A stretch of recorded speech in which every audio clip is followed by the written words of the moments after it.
Page 155, number 3 to 12.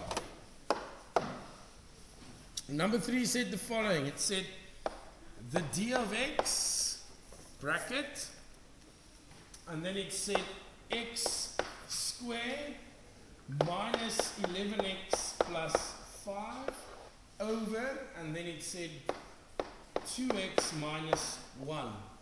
Okay, so what did we say yesterday? Before I can find the derivative, it is important for me to first get it in simplified form.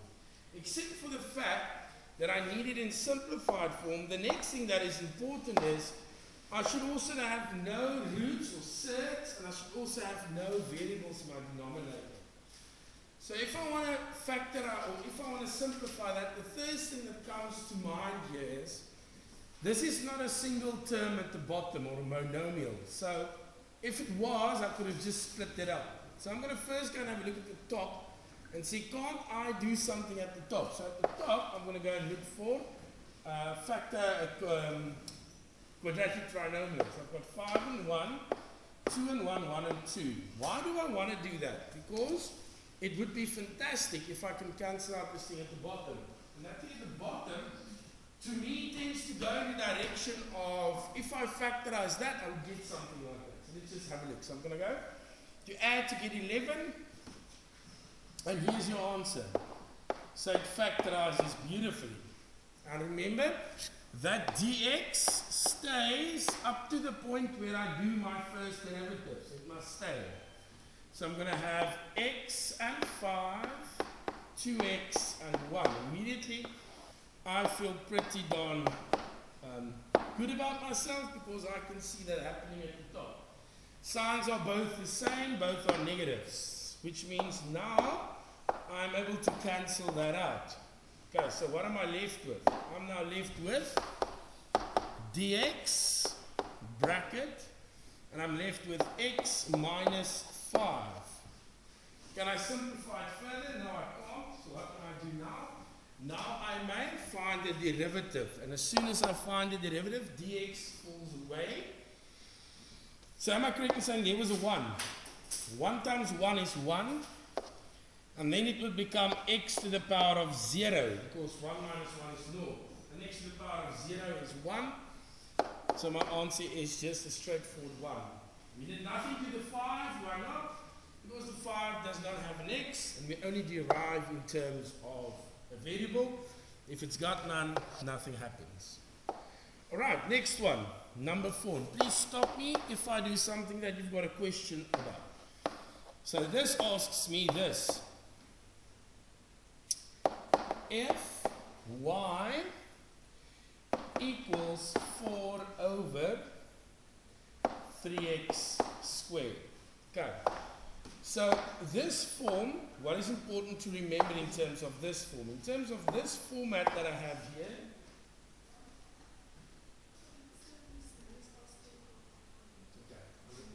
thank you for this. Okay, so this one says I've got to find the derivative of y, and I'm going to do that in terms of x. That thing will appear away when I get the derivative. Otherwise, it's going to look like this the whole time. So let's first simplify. So y equals 4 over 3x squared. Okay, so I don't want an x in the denominator. How do I fix that? I bring it to the top. So if I bring it to the top, it's going to look like this. Correct? Now, what do I do next? I can take that x, and this is a very important small little thing that we taught you in grade 9 already. Remember, a variable can move without doing anything. It can move from the top to the side, front, back, doesn't matter. So this thing, I can actually go and rewrite as 4 over 3x to the power of negative 2, which makes more sense to me.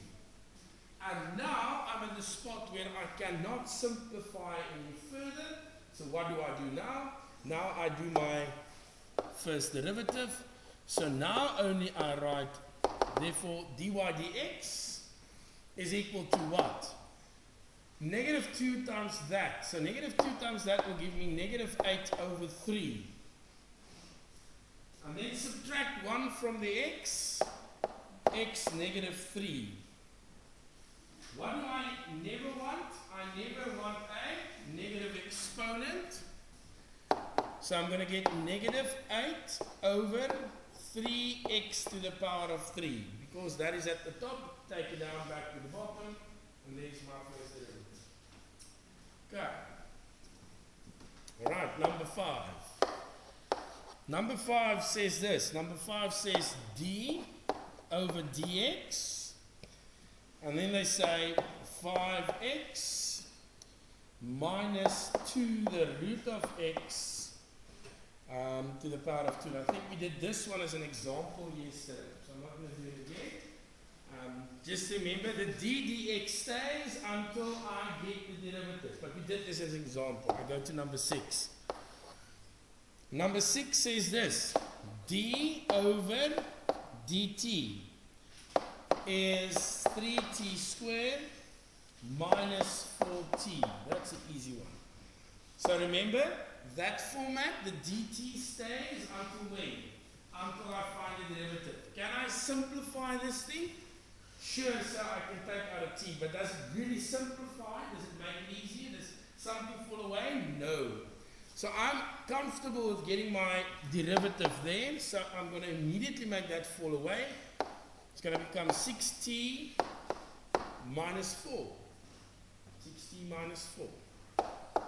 Number 7. Number 7 says dx, and then it says 6x squared minus 17x plus 12 over, and then it says 3x squared minus 4x. Alright, so simplify. Now when I wrote this down, already quite a few things ran through my mind. First thing that ran through my mind is at the bottom I can take out an x. Why would I do that? Because at the top it looks like a quadratic trinomial. So I will never get x squared x. If I take the x out, I can probably get something to cancel. So look at what I have here. d dx at the top, 12 and 1, 4 and 3, 6 and 2. On this side I've got 6 and 1, 1 and 6, 3 and 2, 2 and 3. Just quickly do this. Right?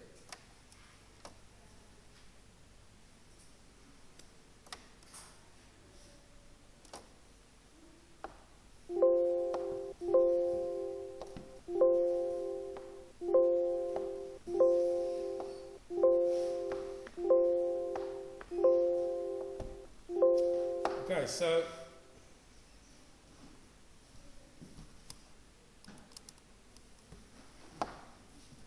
here we go. So I need factors to add to get 17. 6 times 3 times 2 is 6, it's 12, it's 18.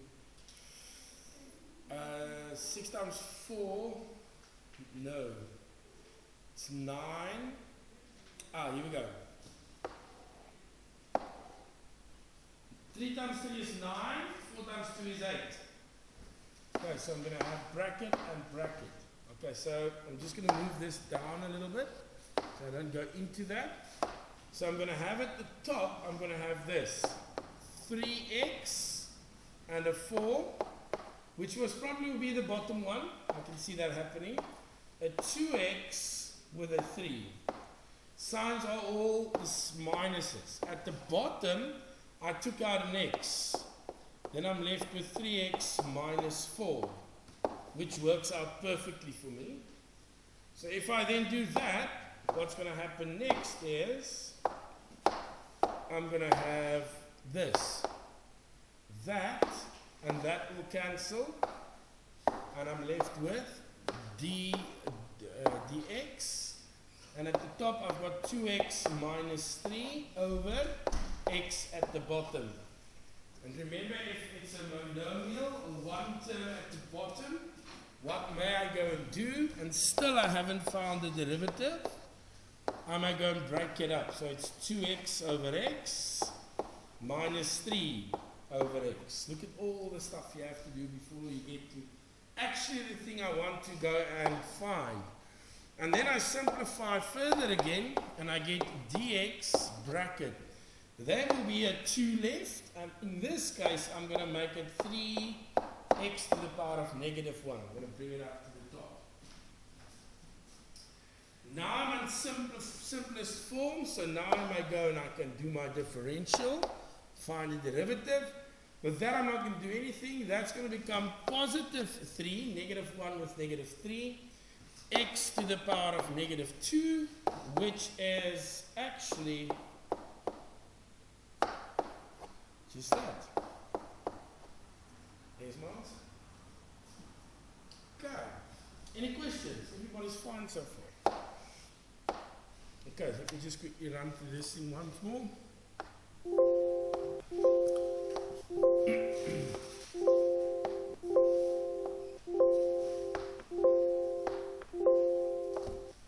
Okay, so that was number, what was that? Number 7. Yes, number 8 then. Number 8 says this. It says dy over dx if, and then they give you this. They say y equals bracket 5x minus 2 squared.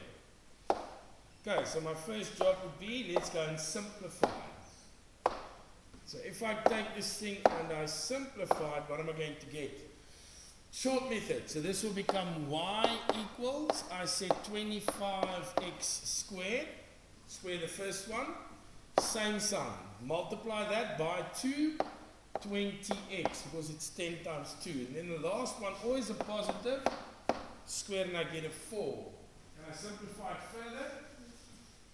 You can factorize it, but I can simplify. So I'm going to go and say, right, therefore, dy over dx is equal to, that will become 50x minus 20. 50x minus 20. All right, number 9. Number 9 says this.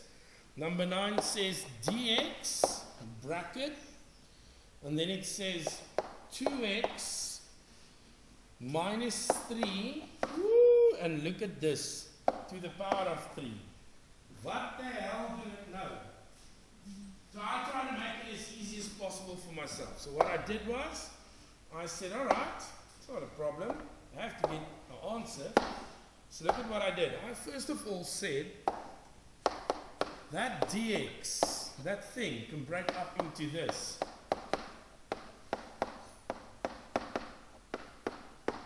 Can't it? And then it's easy, because the back one is shorthand. So the one at the back will look like this. dx, 2x minus 3. So this will become 4x squared, same sign. 6 times 2 is 12x plus 9. And then I have that. And then what do I do now? Now I multiply it in. Still no dx stays. So 2 times the 4 will be 8x3. Then times the 12 is minus 24x squared. Then times the 9 is 18x. 3 times 4 is minus 12x squared plus 36x minus 27. Now I simplify it further. If I simplify it further, I get dx.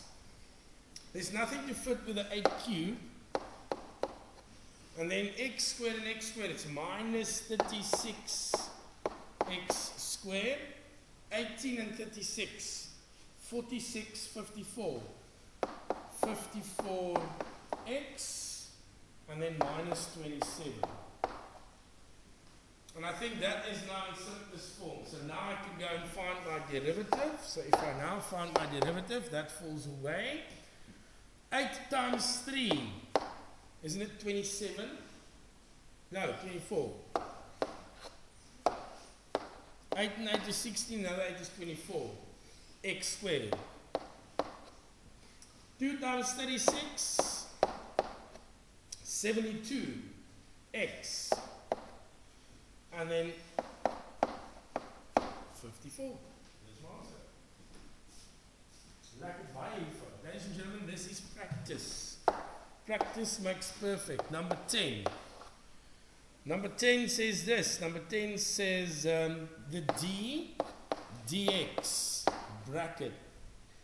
And then it says the cube root of x 5 minus the root of x over x, close my bracket. Phew, there's a lot happening there.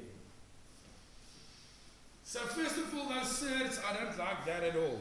So let's try and get rid of the surd. So step 1, d dx stays until I make it fall away when I do my derivative. So that will become x 5 over 3. Remember? That will become the denominator of the fraction. This is x a half. Everything is on x. It's a monomial at the bottom, a one term. So what can I do now? Now I can go and say, split them up. So if I split them up, I get this over x minus this over x. And I remember something from grade 8, exponential law number 2. What did exponential law number 2 say? When I divide and my bases are the same, I subtract my exponents. Still, d over dx. That minus 1, so I'm going to be left with x 2 over 3. Minus a half minus 1, x to the power of negative a half. And now only I think we are able to go and find the derivative. So the derivative is going to be what? 2 over 3x. Subtract another 1 from that, and that would be minus a third if I'm not mistaken. Minus, that will become a plus because that will multiply to the front, a half of x. Subtract another 1 from it, so it's minus 3 over 2. What don't we want? We don't want negative exponents. So I'm going to take it a little bit further. I'm going to say that's 2 over 3 x to the power of a third plus 1 over 2 x to the power of 3 over 2. Which you may leave like that, but if you are willing to and you want to, and it makes a very good impression, take those fractions to surds again. So that's full marks, but you could also write this. 3x se derde maal. That third is x's cube root. Plus 1 over 2. That 2 will become a square root. So it's the square root of x3. And that would be my final answer. Yes, Makufa, ask. Say again.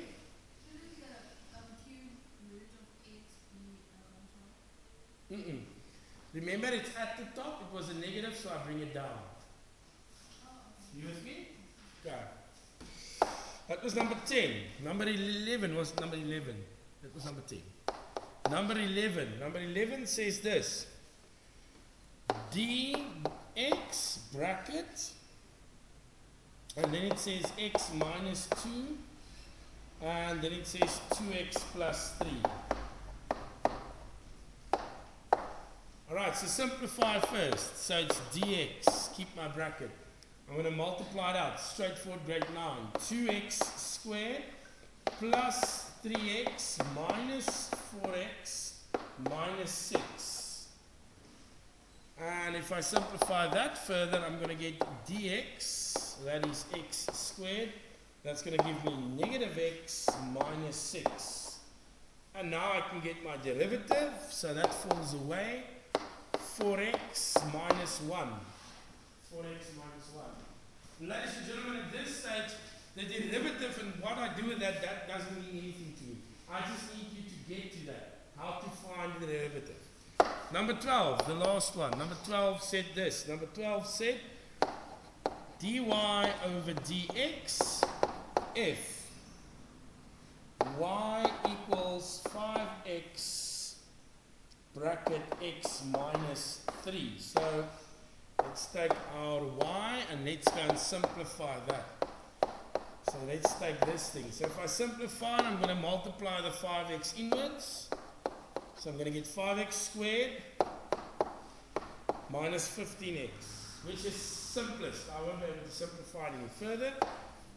Therefore, then I write dy over dx, you know, it's the derivative of y in terms of x, 10x minus 15. 10x minus 15. Right, so ladies and gentlemen, we did 12 of the 28, nearly halfway. Please don't practice the others. Make sure that you do a few of them.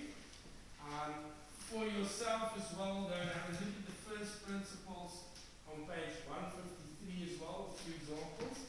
But I'm sure you're going to make time to go and do that. There, boys and girls, in the textbooks, on page 155, now they have important rules there. Ladies and gentlemen, you can skip those rules. We're not going to do that. It's just for, just take note of.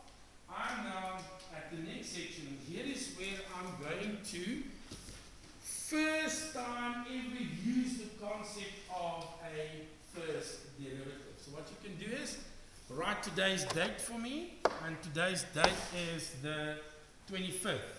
25/06, and the heading says equation of tangent to a curve. And this is the first place that you are going to use the concept of the first derivative.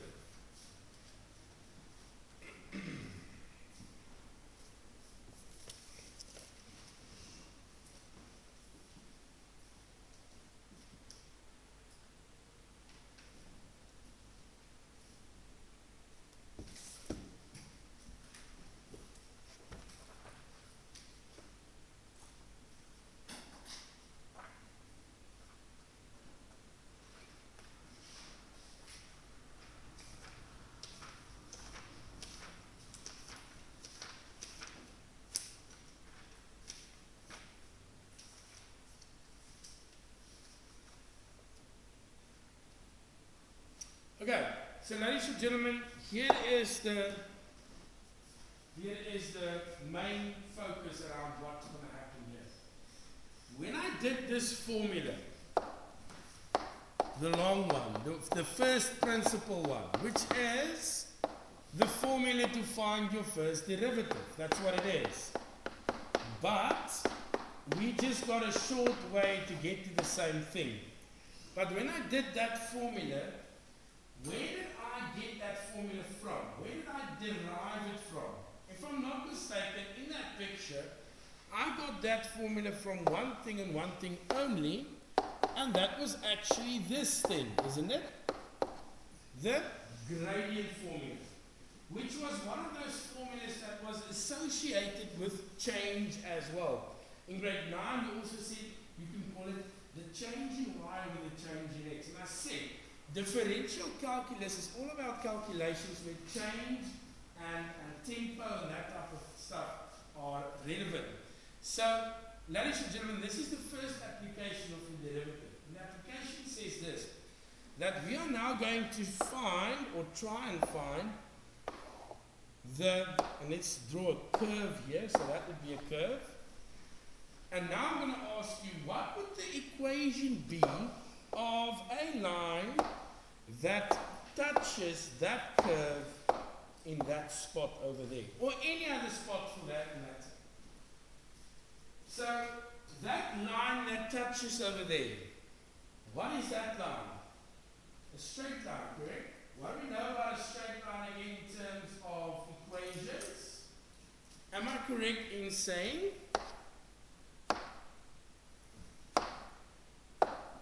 y equals mx plus c. Way back to grade 9. Am I correct? That was a formula for a straight line. So if I'm looking for the equation of the tangent at a specific point, I most definitely are going to refer to that thing. And here is the thing where the first derivative now comes in. So, we got the formula for the first derivative from the gradient formula. And I said, so Ms. Fitzgerald then said, but this is there nothing else but the gradient. Yes, but why is the limit in there? Because we're working towards a specific point. That's why the limit is in there. So what the first derivative allows us to do is to get the gradient at a specific point. But how does it work? It's very easy. Write down the following for you. Substitute the x of point you looking for, or point you have, not looking for, point you have, into my first derivative to find the gradient. So I substitute the x of the point you have. In other words, I'm going to ask you, what is the equation of the tangent to the curve at the point where x is 5, or x is 2, or x is whatever? I'm going to tell you that. And if you then take that point where they touch, there where the tangent touch, and you substitute it into the derivative, the answer that you get is always a gradient. That's the first application of this thing. So let's have a look at an example. An example says the following. I give you this and I say the f of x is equal to minus x squared plus 2x minus 8. So that is most definitely a parabola. Correct. Now let's test a little bit of your grade 11 knowledge now. So that is a quadratic function, this is a parabola. Question number 1. Is this a positive or a negative parabola? And why? Negative. Why, Kathleen? Because it has minus a. Minus a, which means sad parabola. Right, next question. What is the y-intercept of this parabola? Negative 8, correct. If I said, what is the coordinates of the y-intercept? The answer would be? 0 minus 8. Okay, good. Next question. Did this graph move left or right? Yes or no? Yes. Well, how do you know it moves left or right? Because in grade 10 it didn't. Am I correct? And in grade 10 when it didn't move left or right, what did the equation look like? It said ax squared plus q. It was just x squared and a constant. As soon as there's a second variable on the second, but there's an x and an x squared, you know there was a movement that took place. Alright, fantastic. So I give you this function. Now they say, first question is, determine, this is question A, please determine the first derivative of that thing. All of you, please determine the first derivative.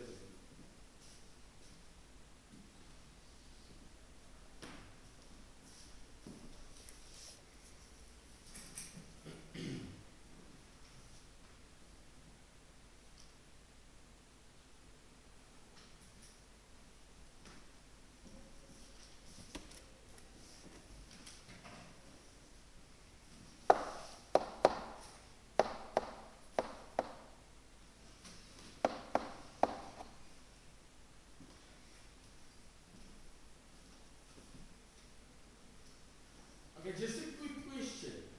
If you look at the one that was given, it was a quadratic function, correct? Now I have the derivative of it. What is the derivative? Linear function. Keep that in mind. Alright. So now I have that. What do I do with that now? So the next question would then be this, question B.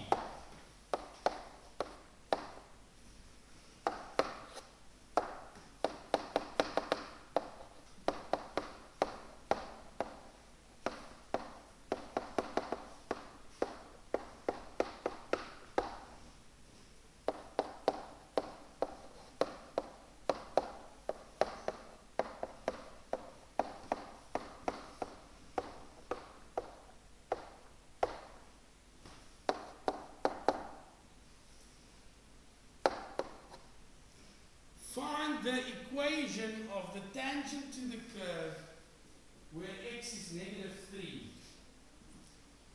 So I don't know what the picture looks like, but if I had to guess, the picture is going to look something like that. Okay?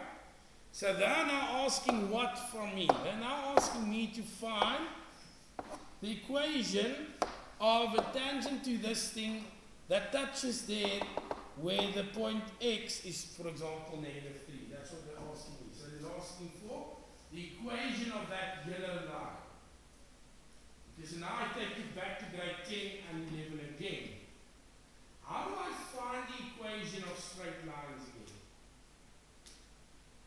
Okay, well, we have this. Y equals mx plus c. That's one option. Isn't it? There was another option as well, wasn't there? And the option that they use here is the option that says you can also use this formula. There was a formula like that as well. Remember? No, it's my accident.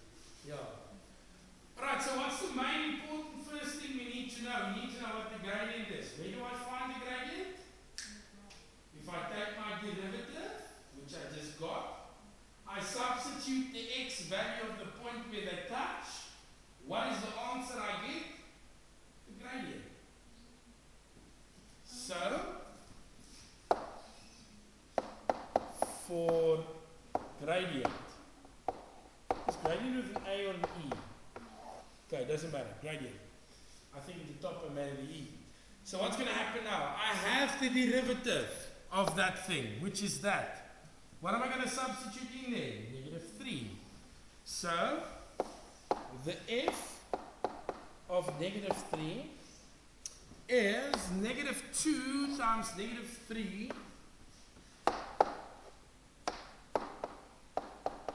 plus 2.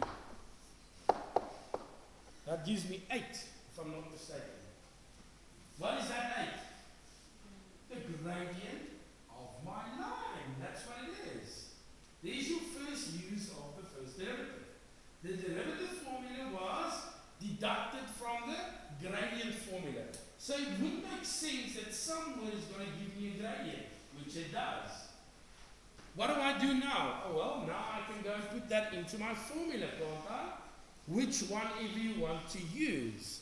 So now I have this. Therefore, y minus y1, I like that one, is 8x minus x1. Okay, fantastic. I'm 80% to my answer.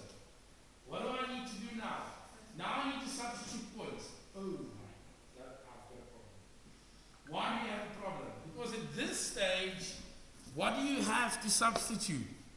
Only the -3. And I know that if I substitute, there needs to be an x and a. So, what do? I need an x and a y to substitute in there. What do I have at this stage? Only an x. Makufa?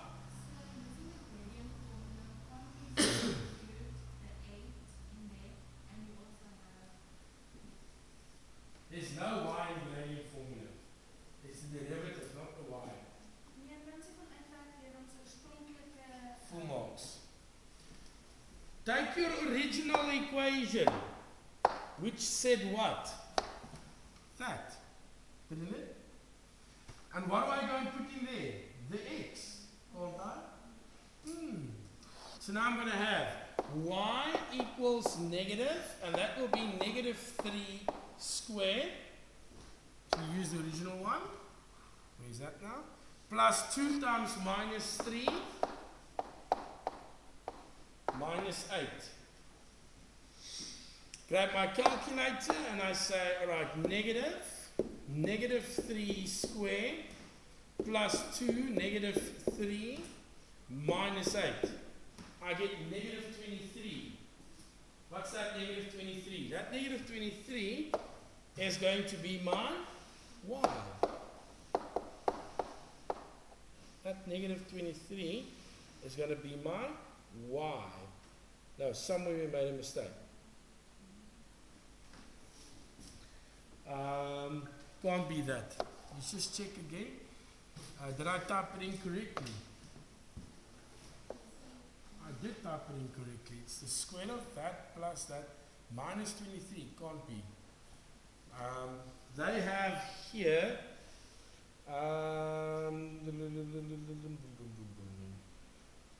They substituted and get minus 7. But I did it correctly. There's nothing wrong with what I did. They also substituted like that.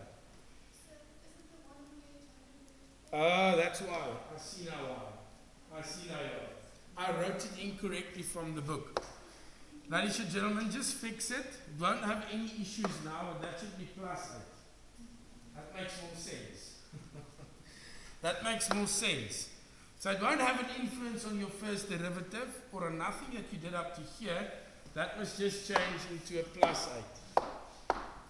I thought for a second, how on earth am I going to get a negative x and a negative 23 on the y? Whoops, and my sketch is totally incorrect. So just fix this up here. So if you fix it up here, it's going to change into plus 8 there, which gives you the negative 7, which makes absolute more sense. So I get minus 7, which now means that in here I'm going to get y plus 7 equals 8x plus 3. So I just substituted my two values. And you see why it became a plus? Because it was negative 7 that I put in, the double negative becomes positive, the same with the 3, and then you multiply it out. So I'm going to get y equals 8x, and 8 times 3 is 24, bring 7 across and subtract the 7, and that would be 17. If I'm not mistaken, let's just check it. So 24 minus 7, and that is 17. And there, boys and girls, you just calculated the equation of the tangent at that curve fx with a point where x is negative 3. Okay, flight, dit is my story for vandag. I'm not going to say anything further. You guys can pack away. Because I'll probably go in the next minute or so.